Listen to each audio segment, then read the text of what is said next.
excited to kind of have conversation with you all. Yeah, and just be here this morning. So like I said, my name is Autumn Johnson. My pronouns are she, her, and I'm a project coordinator and educator in the Disability Services program at the Safe Alliance in Austin, Texas. So just a little bit about me. In this role, I am partnering with other program staff to develop and pilot a new sexual assault response and prevention curriculum for youth and adults with disabilities and the people in their lives. And so a little bit about me prior to coming to SAFE. Last year, my background includes a lot of extensive research in Oklahoma, conducting that research on services provided to people with IDD. With the goal of understanding what services were guaranteed versus what services were actually being provided, and how individuals and their staff felt about the quality of those services. And so the results of that research were direct policy changes to the disability services community and the services to people with IDD in Oklahoma. So I've also served as a life coach for adults with disabilities, working on community inclusion and equal employment and self-advocacy as well. So just a little bit about me, kind of where I come from in this field. And so today we are going to go through a presentation that I present on for the wraparound community of people with disabilities in Austin. And the material that you're going to be seeing is really similar to the material that I would teach and train on to the wraparound community, which we will definitely be defining here in just a little bit.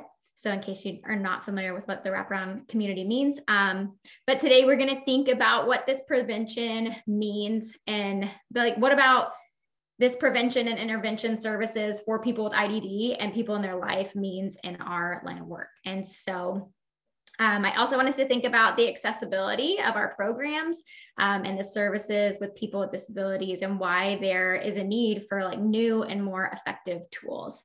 We'll have a few moments today to reflect and ask ourselves some questions. So when those things come up, please feel free to type them in the chat. I'd love to see where you're thinking and how you're feeling about some of these questions and just the conversation of kind of what we're talking about today. So I want to go through a little bit of background first before we get started, but I have this link. Let's see if I can get here. Perfect. I'm going to put this link in the chat for you all. It's just a quick little Google form just to get us thinking about. Sorry, let me get that link in there first, and then I'll finish my thought. So I'm going to start us off with this Google form, which has about 4 to 5 questions, and they're all revolving around our topics today. And so the link's in the chat. And if you don't mind just taking a quick moment to click on that and fill it out while we're kind of going through some more background, would really appreciate it. This is just to get us thinking about what these topics that we're going to talk about today. And see what we know, what information is new, and you don't have to worry about getting them, all correct or graded or anything. We're going to revisit them kind of at the end of the session too, just to see if we learned anything new. And so our goal is to learn and expand our knowledge on these topics, and I'm really excited to go through it together. So, alrighty, let's go through just a little bit of background. We're going to start with just reflection today. So what brought you here? What made you choose this session? What kind of drew you to be here today? I think it's always really interesting to, especially when we have conferences like this and you get choices of where you're going and who you want to listen to or kind of what sessions you want to be a part of. I've been attending the virtual conference as well. So just really interested to hear if anyone has a reason for being here today.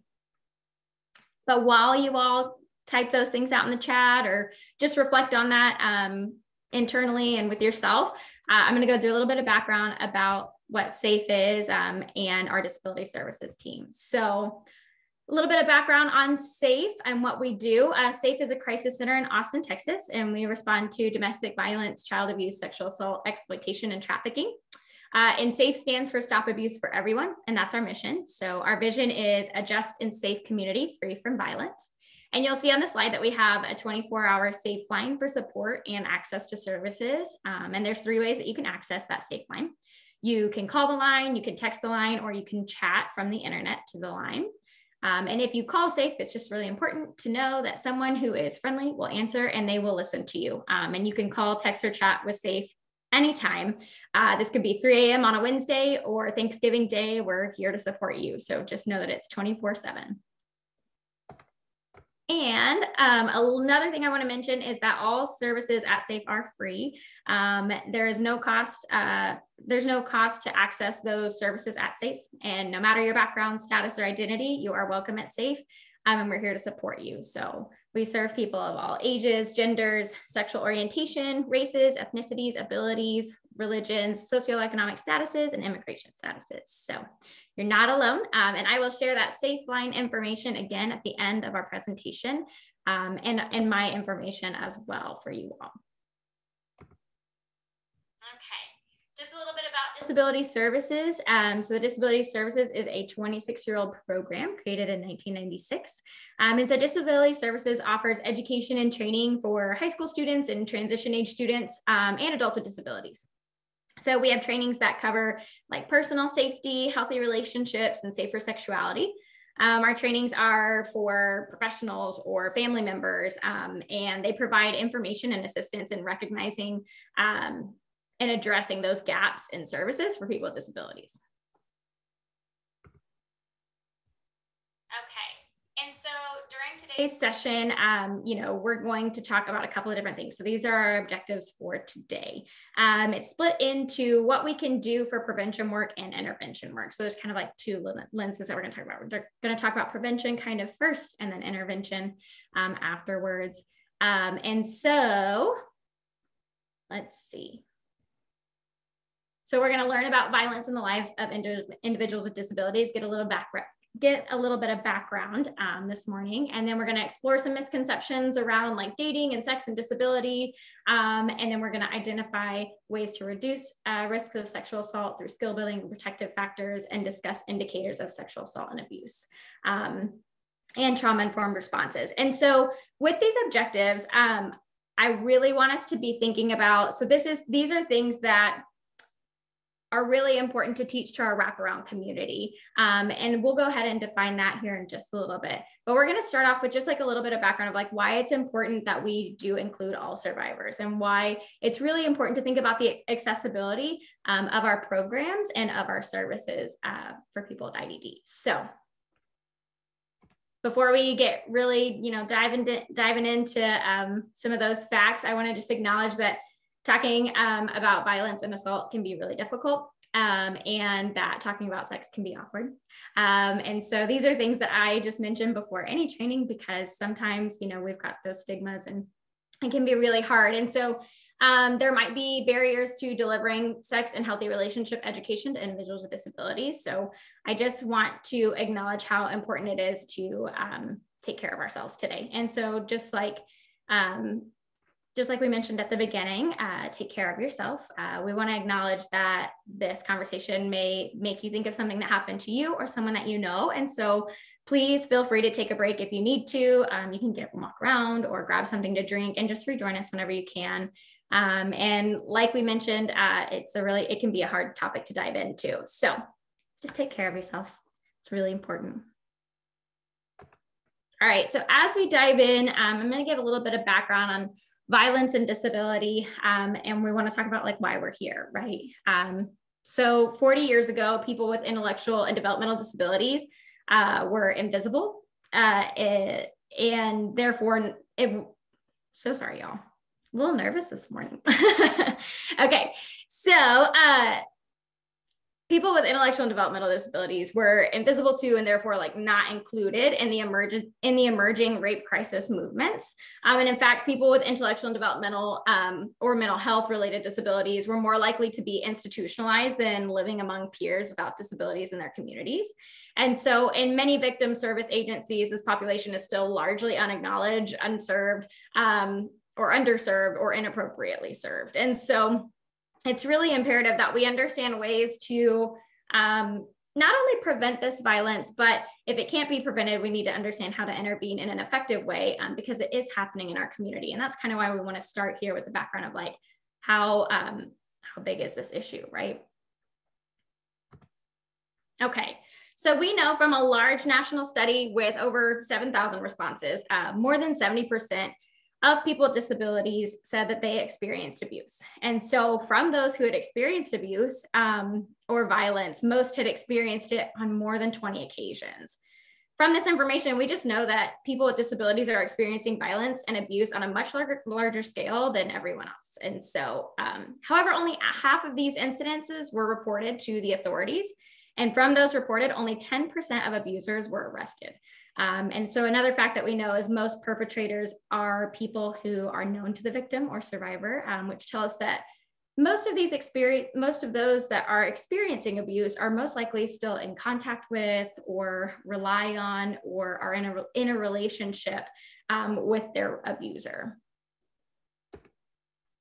And so on this graph, you're seeing it's pulled from an NPR case. And what you're seeing is that the risk for experiencing sexual assault for people with disabilities is significantly higher than it is for people without disabilities.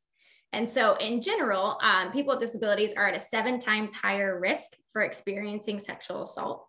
And when we look at people with intellectual and developmental disabilities, that risk goes up even higher. So when we kind of split that by gender, and this study was a while ago, but women with IDD have a 12 times higher risk of experiencing sexual assault.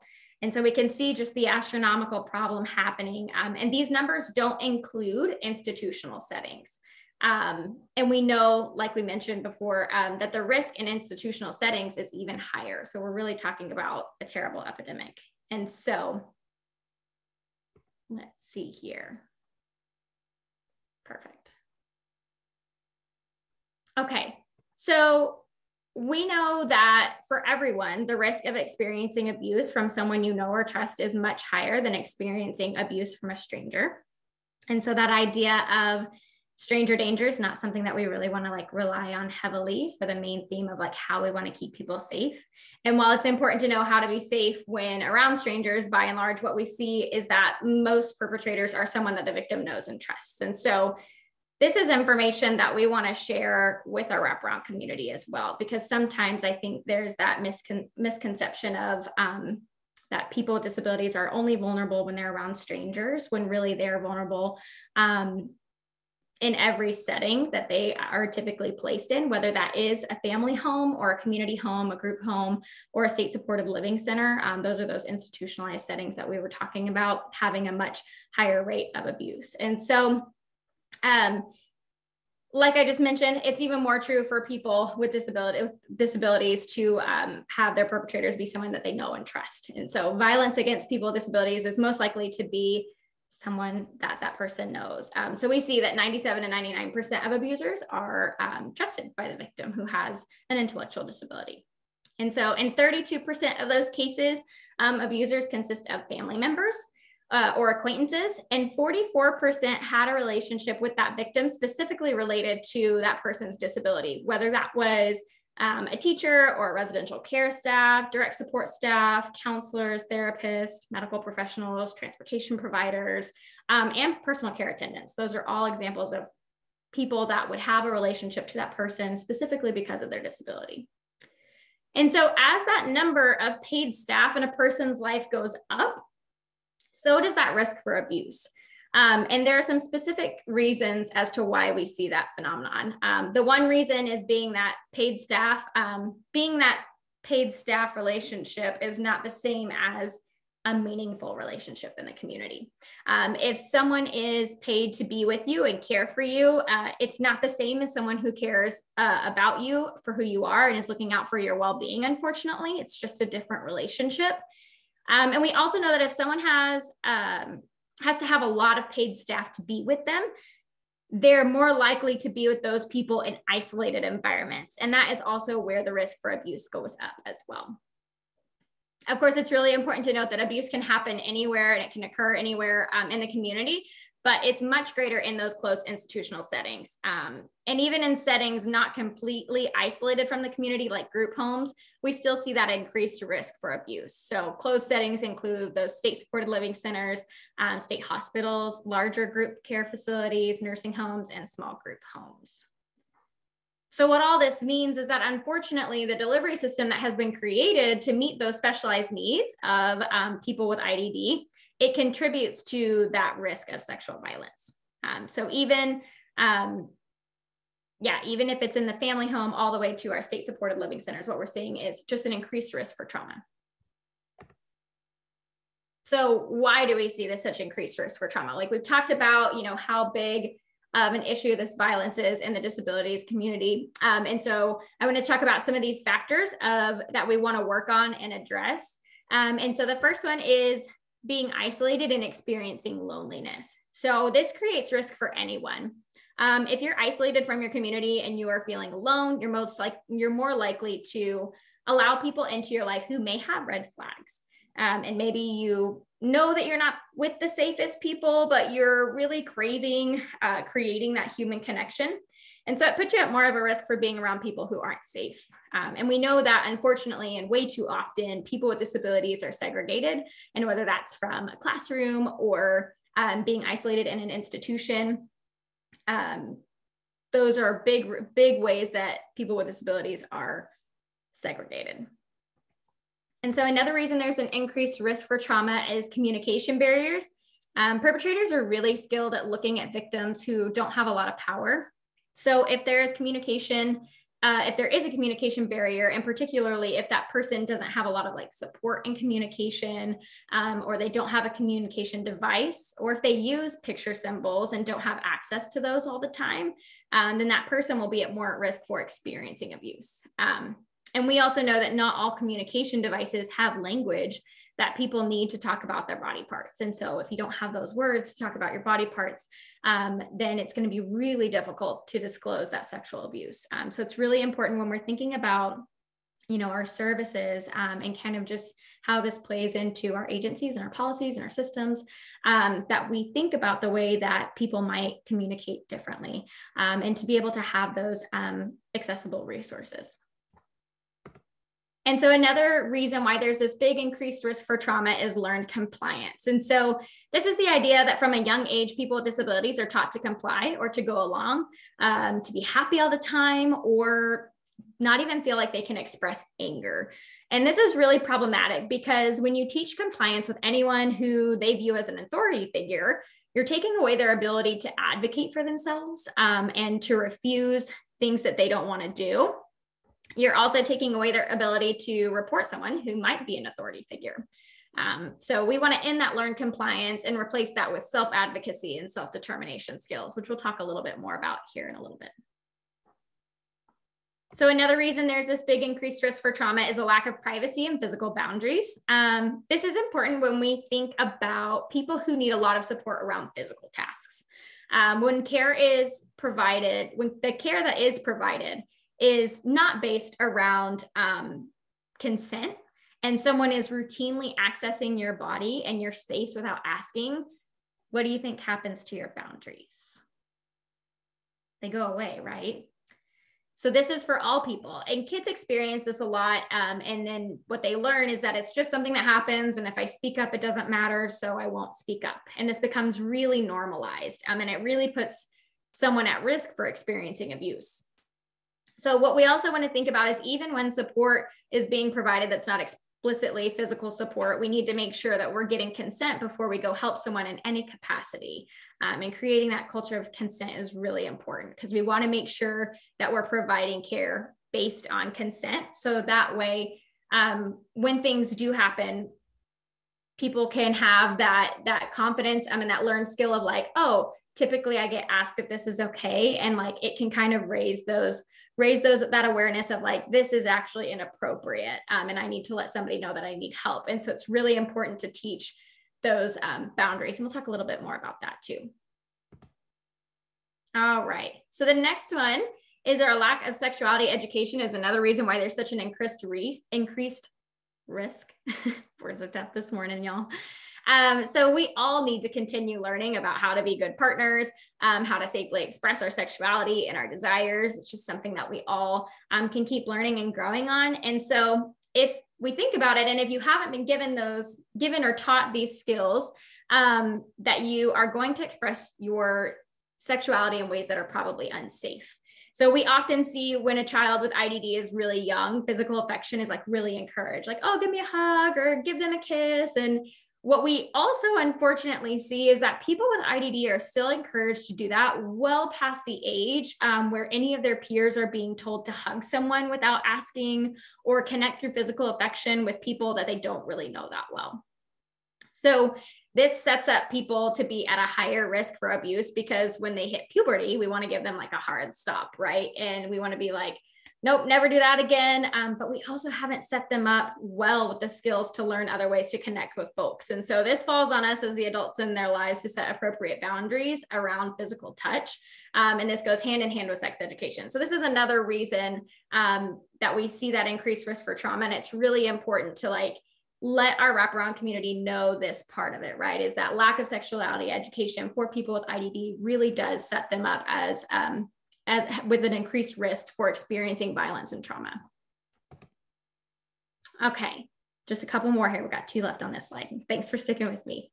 So this next one is harmful social messages. So a lot of representation of people with disabilities is not positive or is misrepresented in our social messages, whether that's social media messages or just societal messages. Too often, we don't see healthy romantic relationships that include people with disabilities. And so if you feel like you never see yourself represented in love stories, it's going to increase your experience of isolation and grief. And we talked about that earlier, why isolation and grief increases that risk for trauma as well.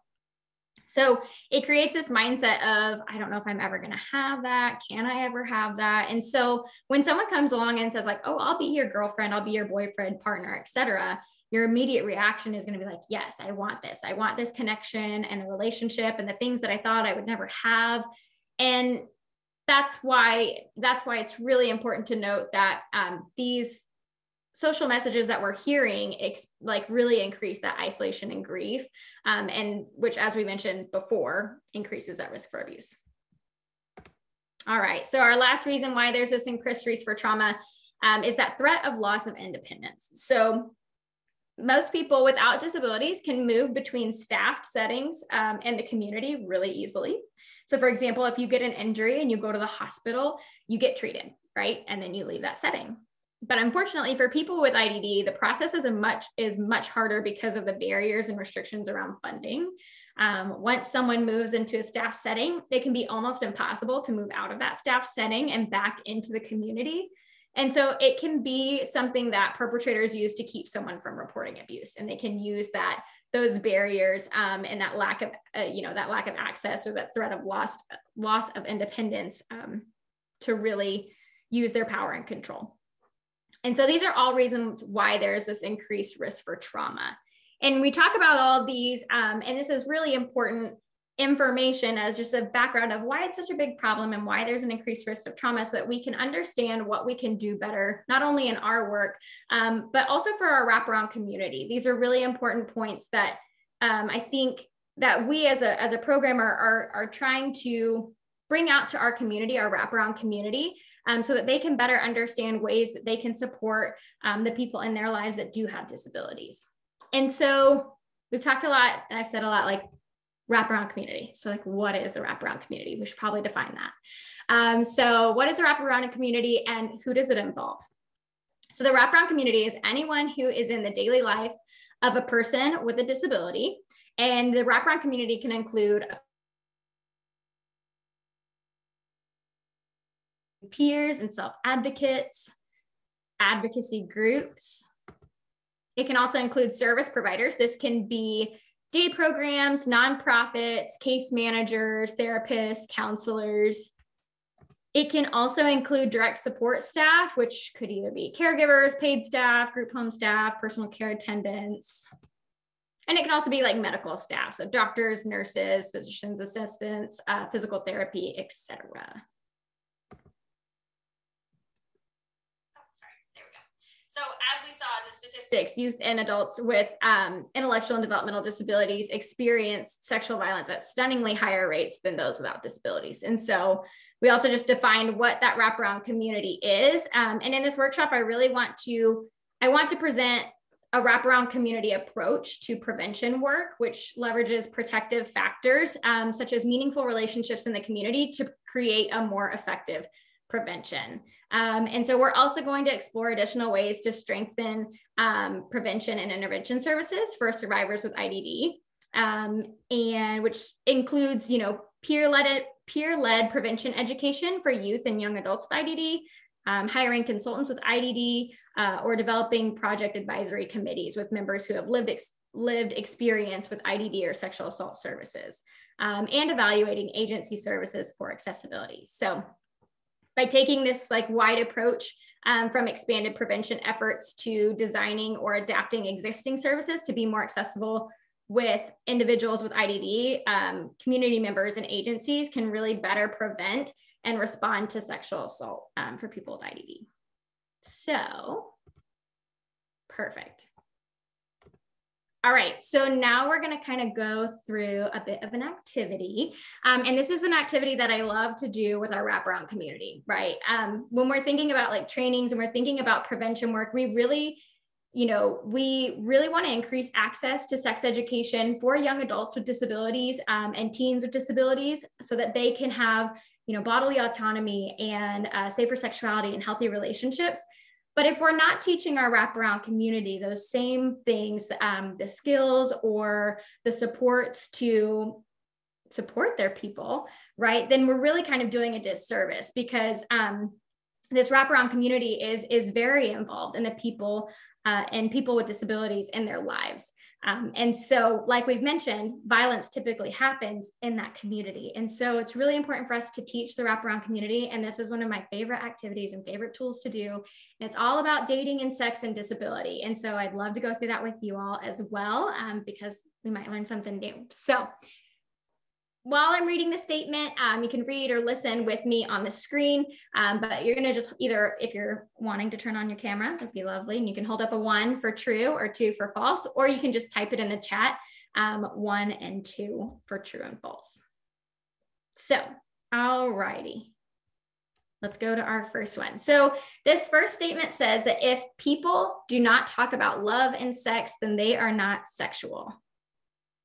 And we're thinking about this in terms of people with disabilities. So if people with disabilities don't talk about love and sex, then they are not sexual. Do we think that that is 1 true or 2 false?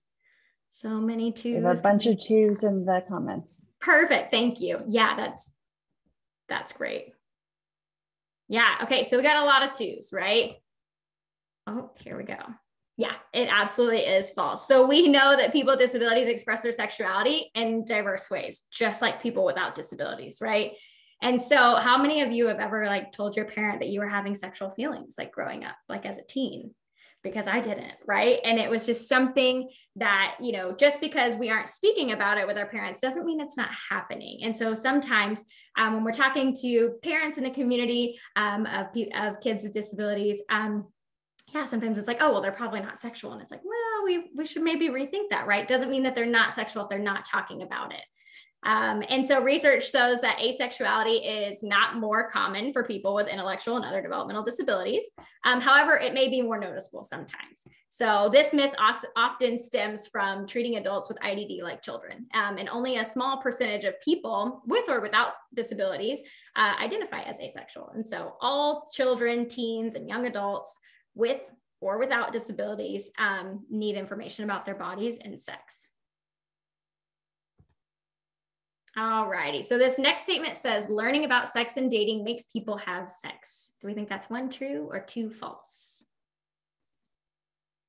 A lot of 2s in the comments again. Cool, yeah, absolutely.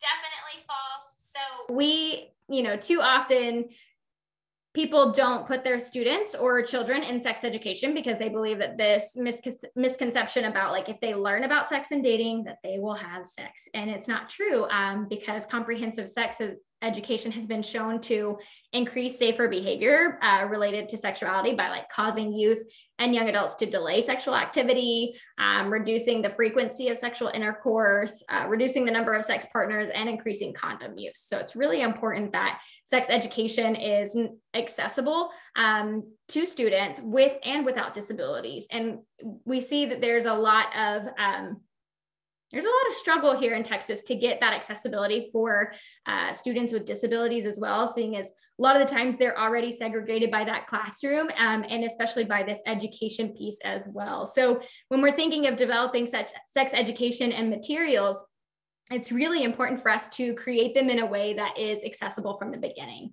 And that's what we really want, is to like start our creation with the idea of accessibility being key. Because if our sex education is accessible to our students with disabilities, that means that it's also going to be accessible to our students without disabilities in a way that we can all understand. And so that's kind of what we want to think about when we're talking about, you know, maybe changing or renewing or even creating new resources. It's starting with accessibility first.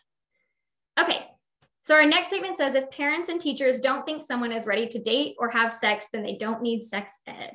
What do we think?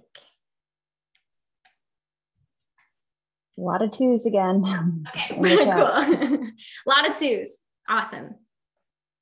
So yeah, y'all got that one right as well. That statement is false. So a lot of the time, people may think that their child or family member or young adult is like nowhere near ready for this type of information. But we know that all people deserve and should have the right to information about their bodies, sexuality, and sexual desires. So we are the experts on our own wants and needs. All of us are, with or without disabilities. And so information needs to be provided based on an individual's biological age so that it parallels their development and not based on their support needs or based on their disability.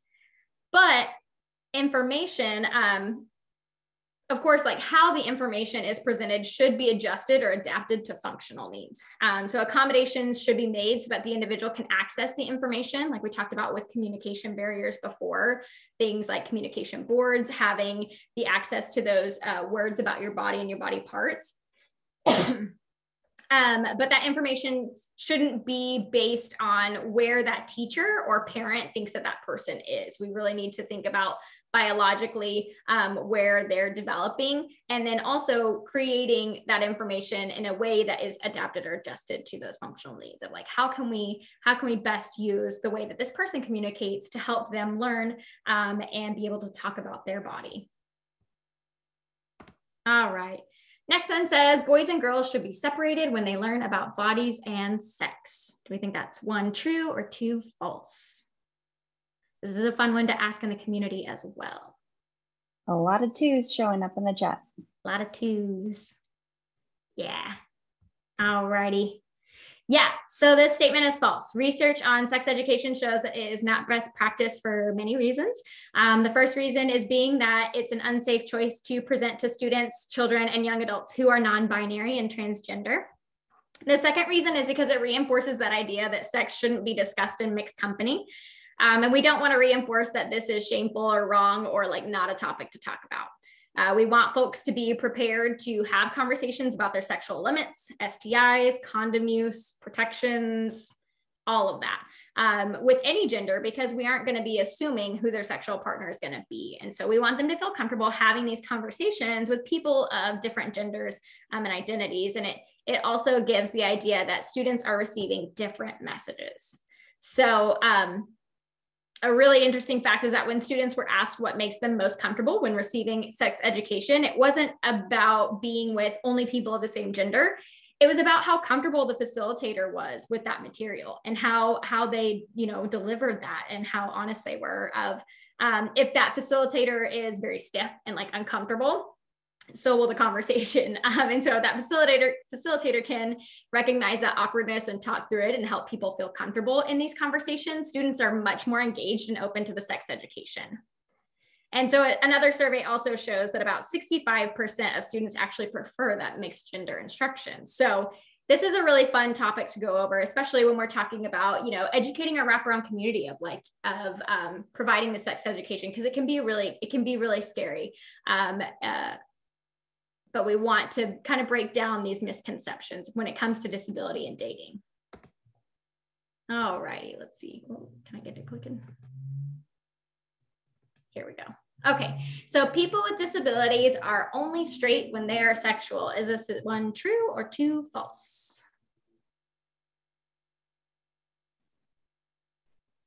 Twos again. Lots of twos. Man, it's 2 kind of day, I guess. All righty. Yeah, Absolutely. Of course, this is not true. People with disabilities are sexual and express their sexuality in ways that are just as diverse as everyone else. The percentage of gay and lesbian orientation occurs at the same rate in people with and without disabilities. And so too often, a lot of people have power over an individual's expression of sexuality. And so for people with disabilities, when they may not have as much power or access to information about different sexual orientations or gender identities, it can be really harmful and hard for them to express who they really are. We also see that for transgender and gender diverse individuals, they are 3 to 6 times more likely to have autism. So that's just a fun fact as well. So yes, this statement is false. All righty. So this one says that people are safer when they don't date. Is this 1 true or 2 false? 2. Okay, sounds good. Yeah, absolutely. This is not true either. So this is absolutely false. Some, if not most of us were raised in that, era of stranger danger, kind of like we talked about before. I definitely was. That was something that we talked about all the time, but didn't really ever have a lot of good effect on myself. And so this is not the most effective way to teach children about safety precautions, and it should not be used as like prevention efforts, right? We know that the most likely perpetrator of abuse is someone that the person knows and trusts, and especially for individuals with disabilities, and that increased risk with the number of paid staff that they have to take care of their needs, right? And so the risk of abuse and assault for people without disabilities is way lower than the chance of people with disabilities. So for people without disabilities, this statement could be false, but people without disabilities would not be safer if they don't date. If you don't date someone, you still need to be aware of your safety in the community. And that's the real world reality of the unsafety and danger, is that there's always, there is that risk of dating, but people aren't safer when they don't date. So that is correct. That is false. Okay, awesome. So thanks for playing along with our misconceptions game. We just want to give you all, I just wanted to give you all some talking points for when you come across these misconceptions in the community, because a lot of this prevention work comes with those stigmas and those social messages that we talked about at the very beginning. And so when we can hear kind of some of these misconceptions, whereas we might all be able to say, oh, that's false, right? There are some people that in our community that still do believe those misconceptions. And so it's really important that we kind of remind ourselves that these are things that people might have misconceptions on, and we can take that knowledge out into the community and say, actually, that's false. We see that research says this, and we really want to debunk those myths and kind of take down that stigma for dating and disabilities, for dating, sex, and in the disability community. So I like to go through that game with people just so that we can kind of talk through some of those things so that you all have that information as well to take back out in the community.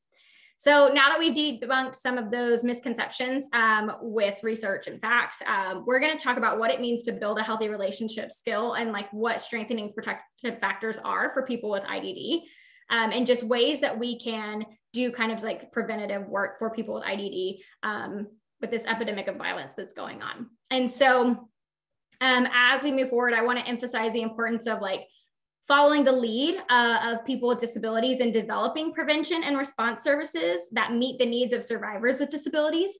And as we go through the next section, I want to recognize that we in Disability Services have had people with disabilities be an active part of these materials that we are going to go through.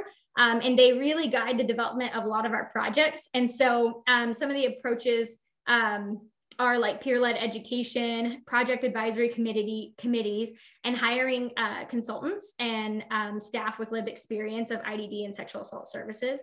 And so as we move through these preventative methods to decrease the violence in the lives of people with disabilities, think about how you can use some of these approaches, materials, or concepts in your work in daily life to help end that violence in the lives of people with disabilities. So these are things that we like to teach out into the wraparound community, and that includes you all. So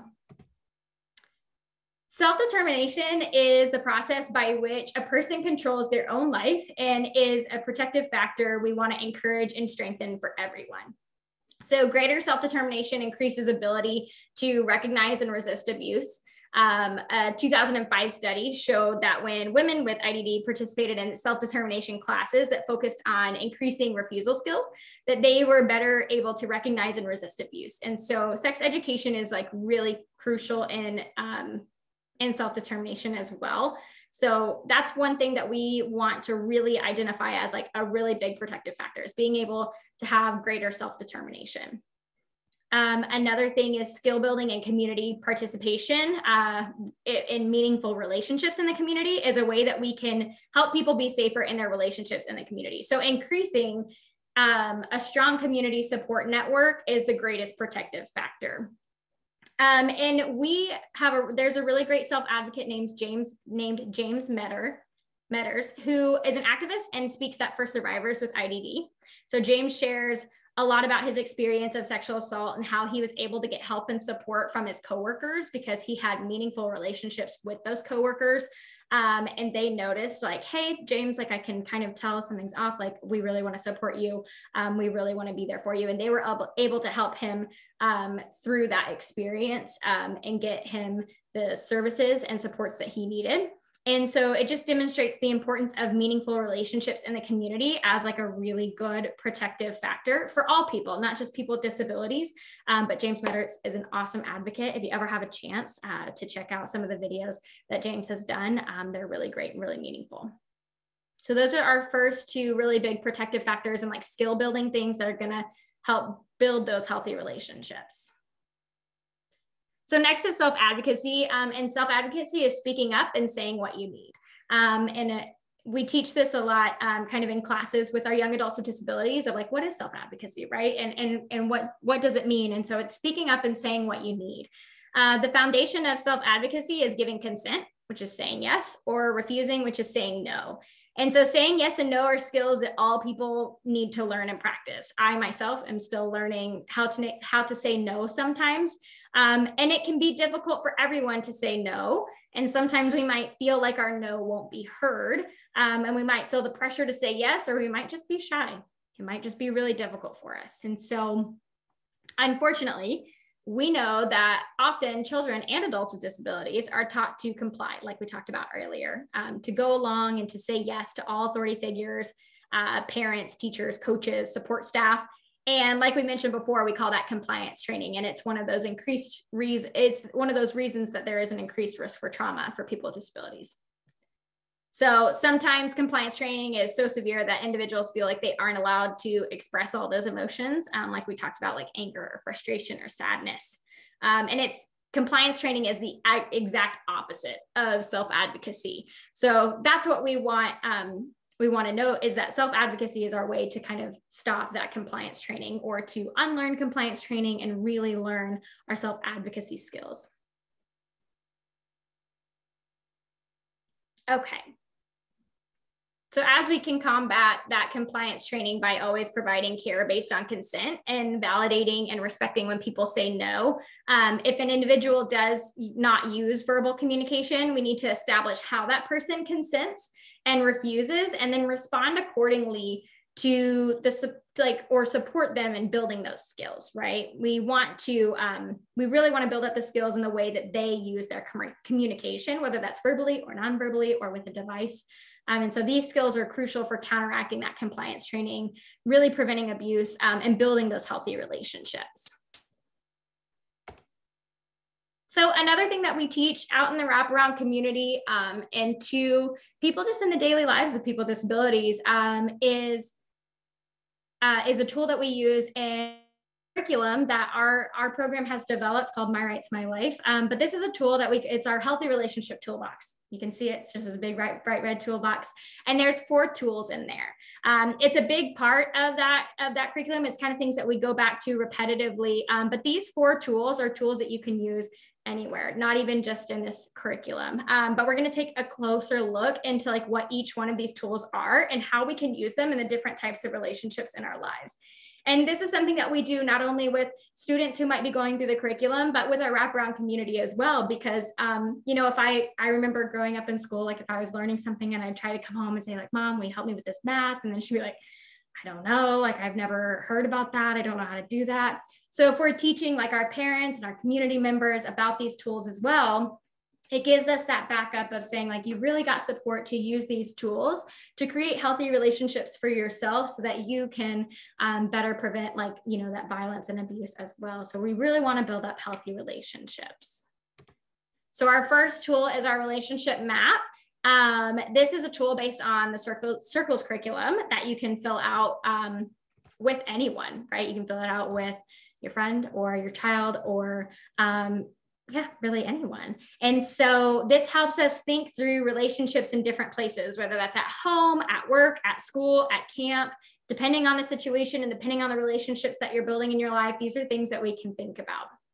And so we refer back to this really constantly of like red circle, yellow circle, green circle. So, for an example, we talk about like, how does someone move on the relationship map? Like, how do they go from being in your red circle to your yellow circle?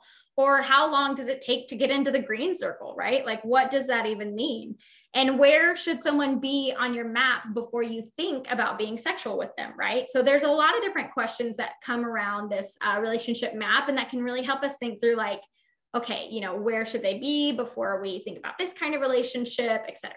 So we're going to break down what each one of the circles means. So that red part of the relationship map is for people that are total strangers who you don't know well or don't know well at all, or you've only met them online. That's where all those people go. If you just met someone new, they would be in the red circle of the relationship map because you don't know them, or if you only know a little bit about someone. So people you've only met online, they stay in that red circle on our relationship map. The yellow part of the relationship map circle is for people that you kind of know, like maybe a friend or a teacher or maybe a coworker. If you know someone well, they're considered to be in your yellow circle part of the relationship map. But just because you know someone well, that doesn't always mean that that person is in the middle green part of the relationship map. You might not know everything about them, right? You might not have known them for a really long time. So it takes time to get to know people over several months and spending time together in person and in a safe setting and building trust. And so our yellow circle is people that you know well, that you're getting to know, that you've met in person. They're not strangers. You know a little bit about them, and that you feel relatively safe with them, right? But the green middle part of the relationship map is for the adults in your life that you trust the most and you know them really well. These are the people that you would go to talk to if something happened in an emergency or a situation. And these people it can look like a lot of different people, right? In my green circle, first three are my sisters. Those are the first three that I would go to. And for some people that might be direct family, but for others, it could look like a therapist or a counselor, a mentor, a guardian, or even a caregiver if you know them really, really well and trust them. So the red and yellow and green parts of the relationship map are also referred to the circles of trust. And so, like I said, that model is based off of the Circles curriculum. So another tool that we talk about is our consent check-in tool, and consent means asking someone for permission to do something, right? For this tool, we ask first and then we respect the answer. And that's what that little tool on the toolbox says. So consent is a really healthy part of relationship. We talk about consent a lot with our wraparound community and with our students or with our young adults with disabilities. It's really important that we're all creating that culture of consent, and not only around whether that's physical caregiving or like sexual desires, right? We're talking about consent all the time, right? Before we give a high five, before we give a hug, like we want to give people the option to give consent. We really want to learn that. And it can be really hard to unlearn that, right? Especially as maybe a parent of somebody with a disability, right? We're not saying like, don't hug your kid, but we're saying maybe like reframe it in a way that says like, hey, can I give you a hug now? Would you rather prefer like a high five? Like giving people that option so that we can really learn, about consent, right? And we can really kind of start to solidify that as like, this is what the culture of consent is about. All righty. So when people say yes, it's also really important when we're talking about a culture of consent. When people say yes after asking for permission to do something, that yes has to sound really authentic, really positive and happy to be the yes to be a consent. So consent is an ongoing process, and it's not just a one time or a few times or sometimes type of thing. And this is also really crucial for counteracting that compliance training and preventing abuse.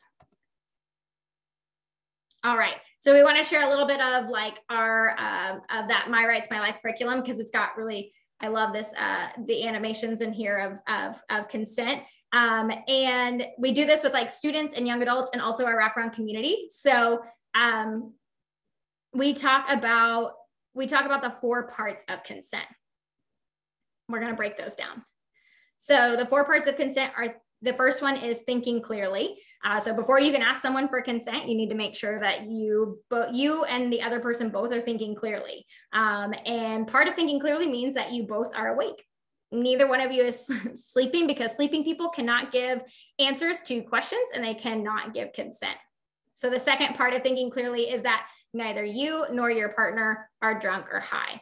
And so in Texas, someone who is 21 or older is legally allowed to drink alcoholic drinks such as beer or wine or mixed drinks or margaritas. But choosing to drink alcohol is your choice. But are you thinking clearly when you've been drinking alcohol, right? Those are the questions we want to start thinking about when we're talking about consent.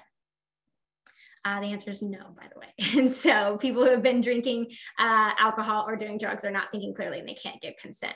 So I have to be awake and we have to be thinking clearly with no drugs or alcohol. The second part of consent is that both people give an excited yes. And typically when we're talking with our young adults with disabilities or with our students with disabilities, you know, we talk about like, what does an excited yes look like, right? Like you've got it, like those examples, right? I know for me, this was kind of a new concept. I was like, well, if somebody says yes, right? But what we're talking about is the intention of that yes, right? Because if I say like, heck yeah, I want to do that. That sounds great. I would love to do that. That's a really excited yes. But if I'm like, if I got my arms crossed and my head's down and like to the left, I'm like, like, sure, I guess. Yeah, that's fine. Is that excited? Is that like an excited yes?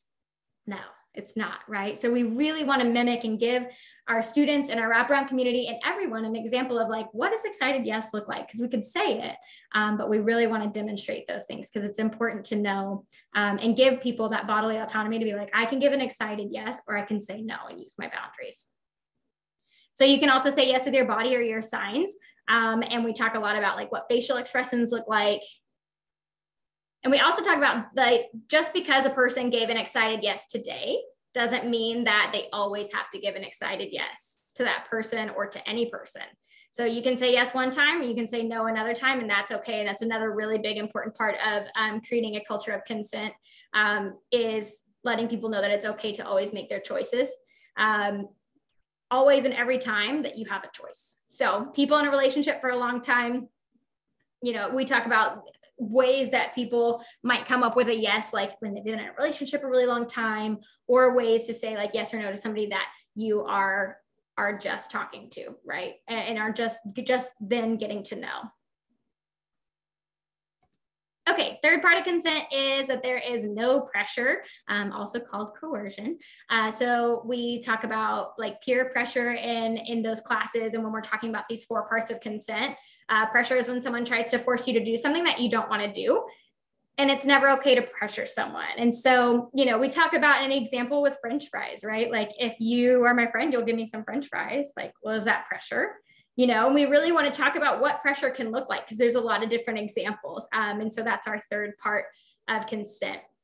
So we talk about if there's ever someone pressuring you to do something that you don't want to do, you can get help from a person or from an adult in your green circle of trust. And so a lot of these tools go hand in hand together of talking about ways that you can get help and ways to kind of like identify if something's like not okay, right? We talk about boundaries a lot.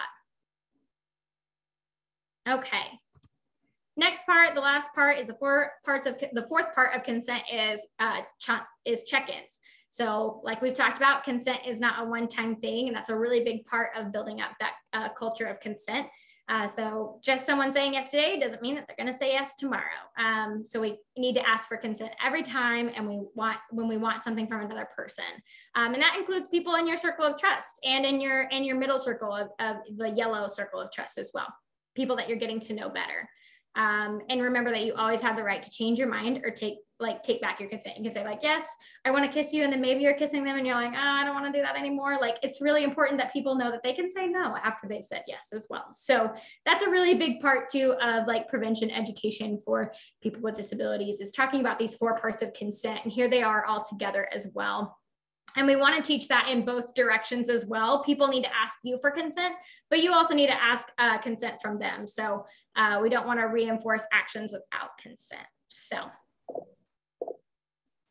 alrighty. Another tool that we use and another way that we build up protective factors is the I statements. We talk about boundaries. We use our no tool, which is over there on the left side of the screen. It's a big, it looks like almost like a stop sign with the word no in it.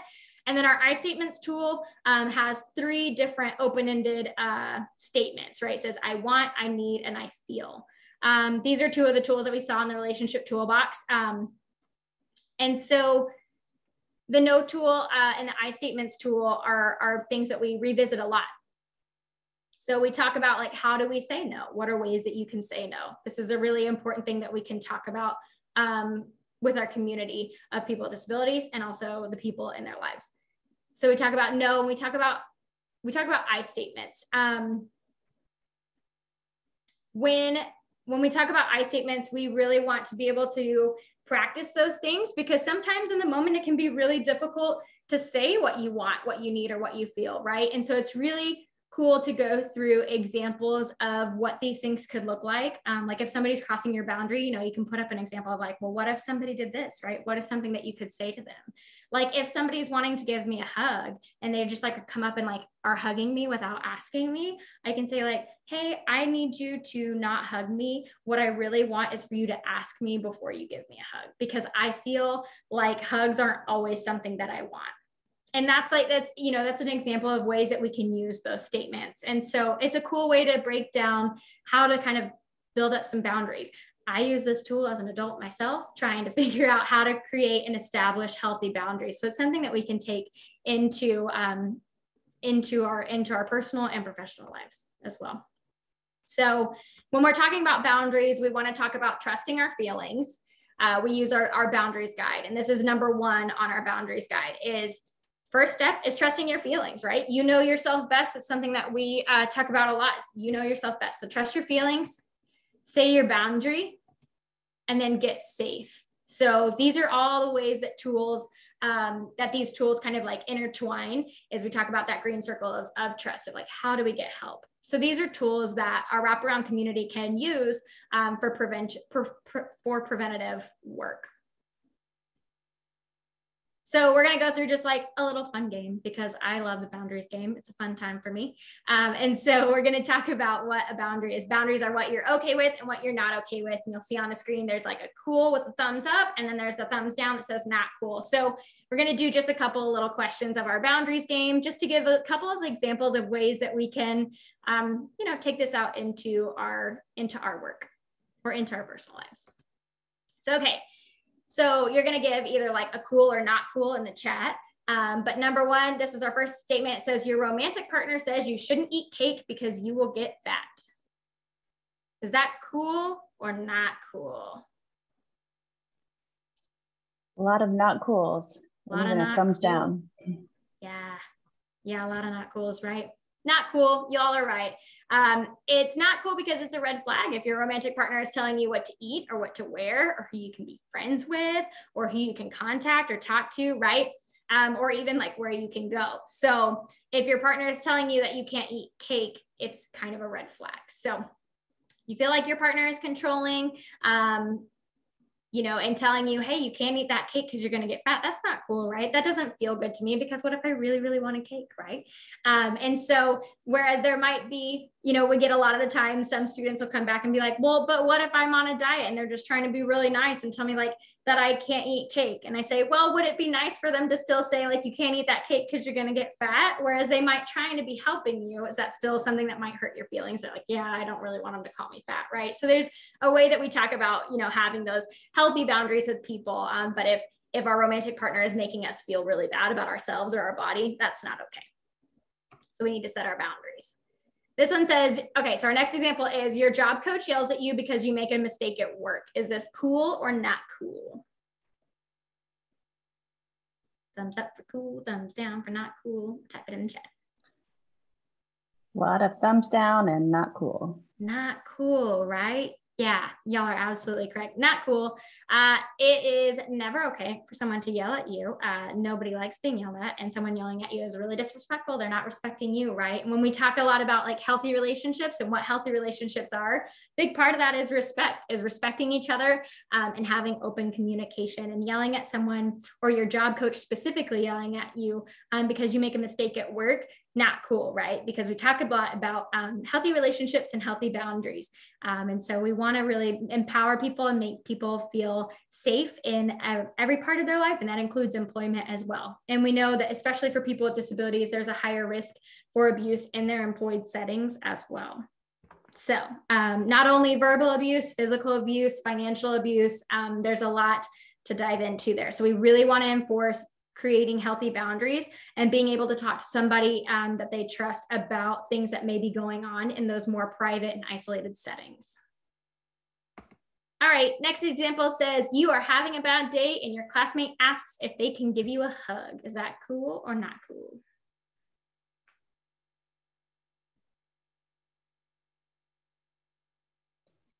A lot of cools in the chat. Yeah, pretty cool. You're right. The statement's cool. If your classmate is asking for that consent before they give you a hug, it's nice of them that they are, they're thinking about that culture of consent, right? They're giving you an option to say, no, I don't want a hug today, but I'll take a high five, right? So we really, really want to encourage that. That's totally cool. If you're having a bad day and they ask if they can give you a hug, that's cool. You can also still tell them no if you don't want a hug, but it's really important to just reemphasize that that's a cool thing. All right. What about this next one? It says your friend slaps your butt when you get mad and they say it was just a joke. I think that's cool or not cool?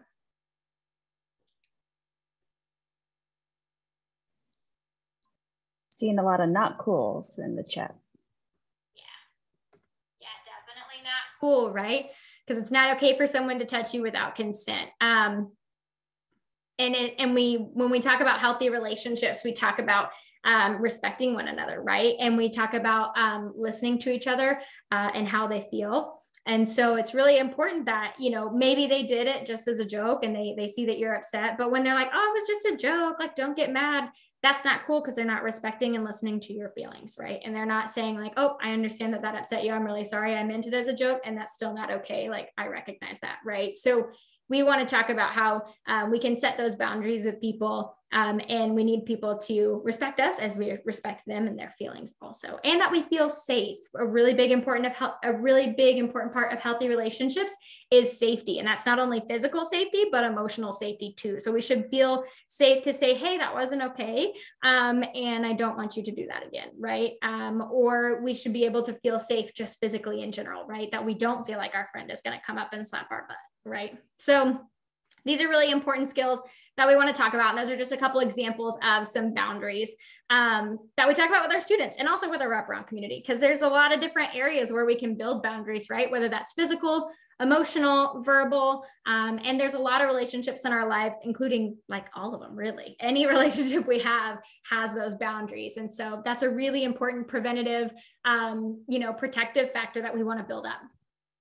And so something that we talk about a lot is boundary building. It doesn't happen overnight, right? And it takes a lot of repetition and time to make those changes really solidify in our life. So, I'm sure we've all heard that idea about how it takes, I think it's like 18 to 21 days to break a habit. But on average, it takes most people a little over 2 months to get into like a new habit for it to stick. And that includes building boundaries, creating that culture of consent. And so consistency is that key to like successful change. Creating an intentional environment to build these skills is really important. So our goal is to build skills by daily modeling from like authority figures. That includes all of us, right?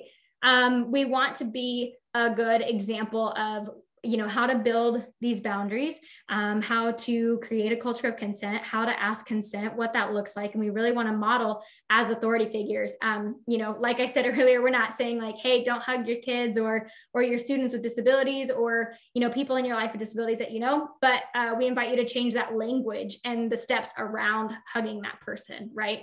So last thing I want to note in this section is just that prevention work is everyone's job. Everyone, and when we're talking about our wraparound community, it's everyone's job. There's limited trainings like this have limited impact. And so it's really important to know that you have a role to play in building and modeling and respecting boundaries for our community with disabilities and the people in their lives too. And so this is just material that we want to say like, hey, we can take this out into the world and really use so that we can do some preventative education. So, okay, so you can either reflect in the chat or reflect just on your own and just something to think about for the day. So think about one way that you can include peers and consultants with disabilities in your sexual assault prevention and response work. So what are ways that you could pull people with disabilities into your work in order to get their perspective, their lived experience, and their understanding to increase the accessibility of your services? Just different ways that we want to keep thinking about, like, how does this incorporate into the work that we're doing? Because we're all doing something, I'm sure, different. We all have different roles that we're playing or different personal experiences. So feel free to share it in the chat if you want, or if that feels comfortable to you, because somebody else might be like, oh, that's a really good idea. I could do that. I could do that as well. So perfect. Thanks for playing along with my game as well. Awesome. Okay. Take a little breather. I know we're getting close to time, but we're not done quite yet. We're going to try to kind of go through a couple of different other sections here. So like I mentioned at the very beginning, these are all things that I, as a trainer and presenter, and as our project coordinator and educator in the disability services program at SAVE, I take these out into the community. And these are things that I think we all could take out into the community. So as I go through these things, they might be things that you already know. They might be things that you've already heard. And I apologize if some of this is repetitive, but I want us to kind of like change our lens of like, how can I use this specifically for serving survivors with disabilities? How can I make my services more accessible? How can I kind of help break down those harmful social messages? And so these are things that we take out into our community and that we're hoping, or that I'm hoping are helpful for you to take out into your community as well, because people with disabilities are experiencing violence at a high rate. And it's really important for all of us to be advocates and to help do this prevention work and intervention work. So as we go through these next couple of things, just think about that as we go. So we've talked a lot about the tools that we have, how to like make our relationships stronger and safer. So now we're going to talk about ways to help us talk about these topics with our friends and family. Because like we talked about, sometimes it can be weird, sometimes it can be hard. So these are just a couple of tips that we talk about for dating and sex. It's really important to acknowledge those unscientific terminology, but it's also really good and important to share scientifically correct words. So it's good to avoid negativity and not make dating and sex sound like it's scary, but to stay positive when talking about dating and sex. So we really want to avoid those scare tactics, right? The shame and the judgment.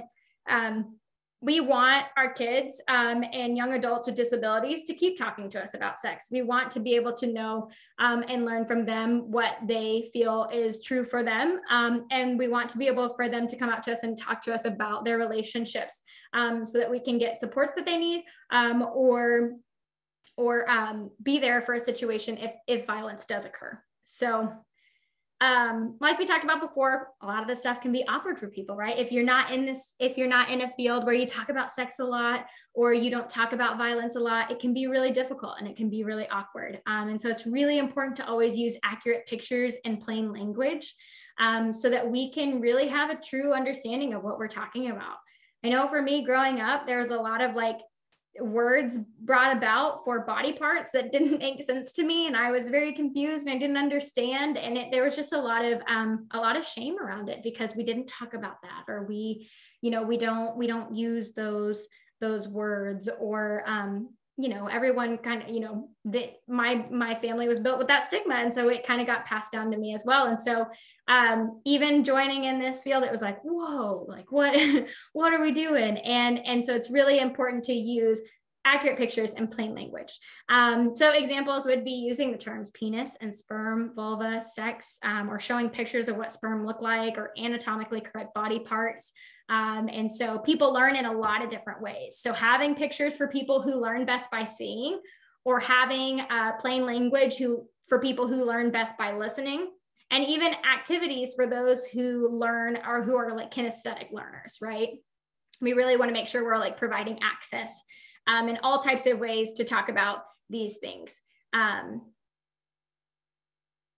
All right. And so another thing that we talk about when we're talking about dating and sex is to give short answers and to not make it hard or confusing to understand, and be completely honest and say the truth so that there's no misinformation. If you don't know the answer when you're talking about dating and sex, whether that's to people with disabilities or without disabilities, it's really important to make sure that you say that you don't know and that maybe you could look up the answer together, right? It's something that you could learn together. And we talk a lot about this for the wraparound community as well. Alrighty. Another thing that we want to talk about when we are, having conversations and providing education is including all types of identities when talking about bodies, relationships, and sex. So trying to reframe the language you're using to be gender neutral is important. And to include examples of inclusion like visually is something that can also help. And another tip is that when you're talking about relationships, you could use inclusive language like boyfriend and boyfriend or girlfriend and girlfriend or romantic partners. And you can include all types of romantic relationships. We always also want to make sure that we include resources for LGBTQIA+ resources for everyone. That includes people with disabilities and without. So just to make inclusion work for everyone. Okay, another couple of things is accessibility ideas. So some people with disabilities learn better with pictures or visuals or physical objects, and this applies to people without disabilities also, just like we talked about. Some people learn better using all of these things, and repetition is really important as well. So repetition and repeating the information is super beneficial and helpful for everyone. And it's even, it's helpful to me. I'm a verbal processor. And so sometimes it takes me just like a couple of times to get through, or a lot of times to understand kind of a concept. And so it's really important for us to keep repeating these things, having these visuals, and having these hands-on tools that we can use so that everyone can learn in a different way. And also when we learn things, verbally and with something for like to physically hold or to see, it's helpful for all of us. So also everyone is more likely to learn when they're playing fun games or role playing and using art because, their brain is studying that information in a different way. And they're more focused and paying attention to the information that's presented. So content that is like culturally linked and currently linked together is more interesting to people and gets people more engaged. So if you can come up with games or like role playing, that's a way to get people engaged, like using emojis or asking about interactions on social media or using apps together. That's like a way that we can kind of like get involved in these conversations. So some of the games that are used in the SAFE curriculum, we played a couple of them. We played Cool or Not Cool. We played, quite a few different things here. We did one earlier, our misconceptions game too. These are things that you can use throughout talking about these topics. We can also use everyday games and activities or moments like movies and TV shows or video games to talk about different scenarios. So these are all ways that we can use preventatively. So another thing that we talk about, because it's a resource that we have available, is the My Rights, My Life curriculum that it has just been published actually, and it's available and free to all. So if you're interested, feel free to check it out. But it's got a lot of those visuals that we were talking about and something that you can share with anyone who might need that education. There's a downloadable facilitator's guide and PowerPoint and notes. And so it's available in English right now, and it'll soon be available in Spanish. But it's just a resource that I wanted to put out there as well in case anyone was like, hey, yeah, I'm really interested in that.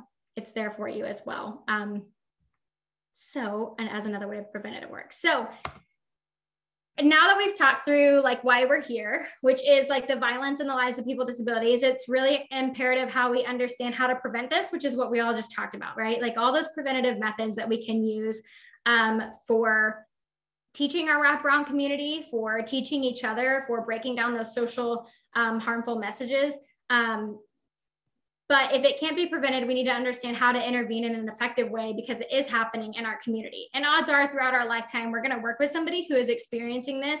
And so we want to be ready to support. And so how we might respond to someone who comes forward and like, what do the indicators look like for youth and adults who have experienced sexual assault, abuse, or exploitation as a person with a disability is really important. So this is material that you might already know. So I might go a little bit quicker through it because we're also running out of time. I apologize, but we're going to go a little bit quicker through these things.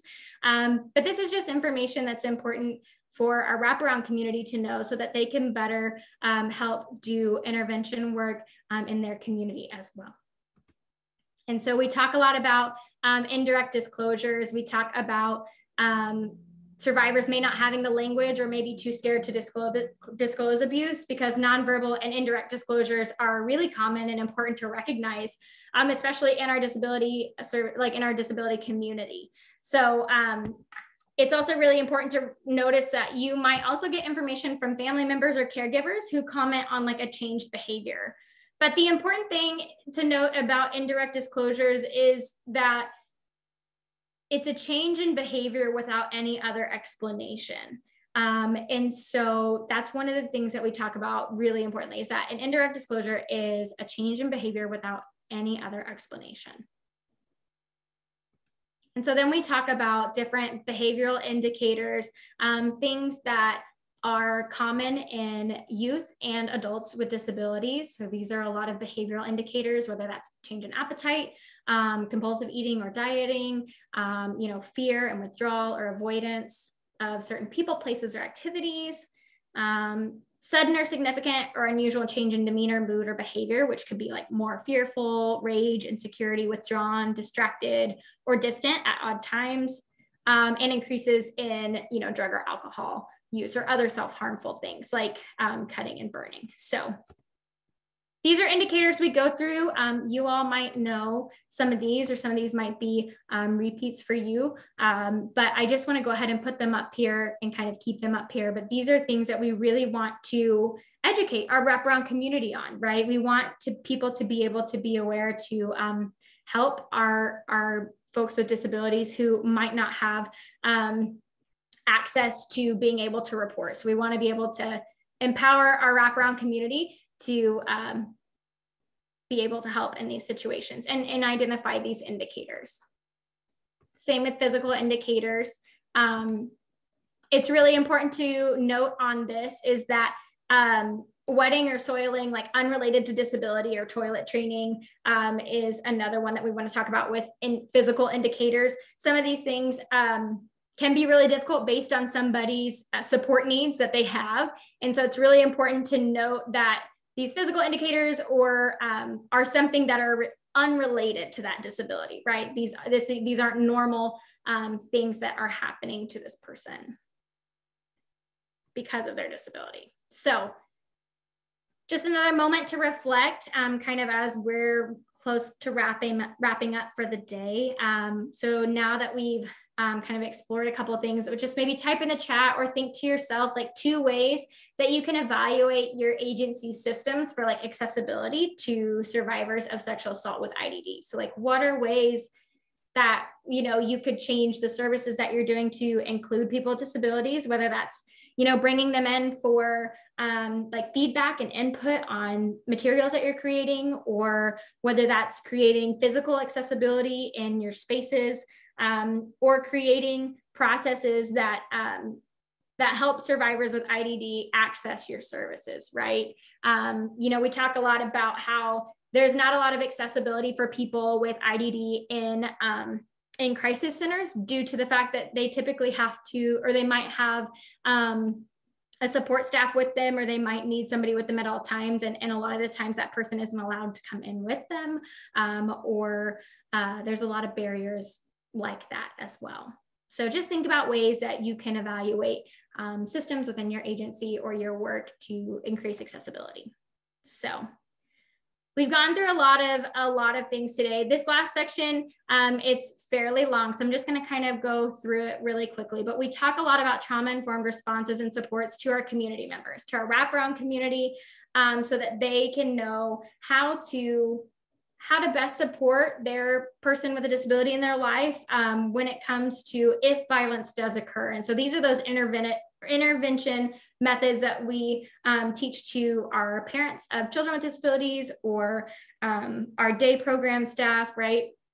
Different people within that wraparound community. So we talk a lot about, if you haven't heard a lot about trauma-informed responses, I'm gonna have to go through these really quickly, but if you want a little bit more information, please don't hesitate to reach out. But we talk about saying like, I believe you. I'm sorry that happened to you. It's not your fault. You're not alone, and you can get help. Those are our main core things of what we want to talk about when somebody is giving us a disclosure, an indirect disclosure or a verbal disclosure as well. And whether that was a long time ago or it's happened very recently, we want to really empower our community to be trauma informed. So these are tools that we go through. So listening and validating to the survivor's emotions, no matter what they are. We talk about affirming strengths and offering specific reminders of that person's positive qualities and actions. And everything you're seeing in red on the screen is examples of things that you can say, that you can take and just say, because it can be really hard to practice trauma-informed responding. And we want to give you real tools to be able to say, like, I can say this, and I know I'm working towards a trauma-informed response. So we want to empower and respect that person. And we want to support the survivor to direct like what happens next. Like they get to tell us like what happens next. And that can be really hard if you are trying to support somebody with a disability, because a lot of the times we can divert to whether, the adult that's with them or the caregiver that's with them. And we can say like, what do you want to do next? When really, we really want to support that the survivor directs what happens next, no matter if they have a disability or not. And we really want to listen to them. It can be a really difficult dynamic. So we also want to talk about like our plan for future safety of what they want to do next. What are they worried about and what do they need? We talk a lot about trauma-informed environments. And so when we're talking about our wraparound community and we're talking about things that we can help them with is thinking about the power and control they have. Because like we talked about at the very beginning, we talked about how there is this increased risk for trauma due to like compliance training and compliance training towards authority figures. And so we really want to think about teaching our wraparound community how their power and control plays into being trauma informed and responding, and how it plays into disclosures and how to support that person who is experiencing violence. We also talk a lot about, taking care of yourself during that disclosure as well. And we talk a lot about kind of just ways to avoid certain things as well. The why questions or minimizing. We really want to believe people, because often people with disabilities are thought to not be believable, or to say like, oh, they don't know anyways. And we don't want to be like, well, why are you saying that? Or why is this happening? And a lot of the times this can happen really frequently with people with disabilities. We can also, we talk a lot about avoiding self-disclosures or speaking negatively about the person that hurt them. And especially with people with disabilities, we've talked about how there's a really high risk of them being, by them experiencing violence by a person that they know or trust. And so we really want to be careful about that relationship that they have with that person as well, because it can be really tricky, especially with them having an increased amount of relationships due to their disability. So when we talk also about being a caretaker or a parent of a person with a disability, we talk a lot about like taking care of yourself and responding to ourselves and understanding that it can be really difficult, especially in the disabilities community, to hear of, someone that you love being abused or hurt. That's for all of us. That's true for all of us. And so we just talk a lot about making sure that that it's also not your fault and that we can all help them heal. So a couple other things that we talk about are the benefits of disclosures is like building that trusting relationship and seeking and finding resources. So we want to let every person know, especially, survivors with disabilities, that their voice and their story and their experience does matter, and that somebody is listening to them and wanting to help them. So we talk a couple more things depending on like who we're talking about in the wraparound community, where those boundaries are, right? And how how we can set those boundaries depending on our relationship with that person with a disability who might be giving us a disclosure. So these are things that we talk about as well. Sorry, y'all, I'm having to skip through quite a bit here. Talked too long at the beginning, but we also talk about different additional supports that people can have. And it's really important to give our wraparound community those resources. And so something that I want us to think about are resources that we have and that we give out to our clients or our people who are accessing our services is, do we have disability related supports? And so that's something to think about as we move forward, is like, if I'm creating materials, do I have supports for people with disabilities as well? All right. Okay, and so that's the last thing. We don't really have a lot of time to do this Jamboard, but that's okay. I know, thanks so much for sticking around with me. The last thing I want you all to think about is just, think of 3 different wraparound community groups in your area that you can engage in prevention education for people with IDD. Like, who could you include in your services or reach out to or collaborate with in order to really start to engage our community of people with disabilities and the people in their community, right? Their wraparound community. So the wraparound community is anyone who's in the daily life of a person with a disability. And so we would just want you to think about, how can you engage them in your services and in your prevention work?